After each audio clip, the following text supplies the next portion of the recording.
அதிமுக உத்திரமேரூர் தெற்கு ஒன்றிய கழக செயலாளர் திரு வந்தாவார் முருகன் தலைமையில் இதய தெய்வம் புரட்சித் தலைவி அம்மா அவர்களின் 8ஆம் ஆண்டு நினைவஞ்சலியை ஒட்டி அவருடைய திருவுருவப் படத்திற்கு மலர் தூவி மாலை அணிவித்து பொதுமக்களுக்கு அன்னதானம் வழங்கினார்.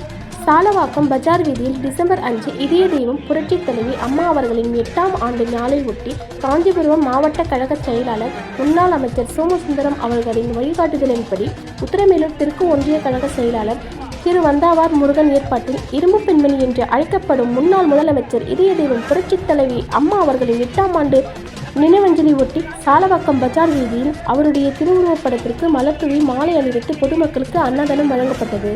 இந்நிகழ்ச்சியில் உத்திரமேரூர் தெற்கு ஒன்றிய கழக நிர்வாகிகள் மற்றும் சாலவாக்கம் கழக நிர்வாகிகள், பொதுமக்கள் என 100க்கும் மேற்பட்டோர் கலந்து கொண்டனர்.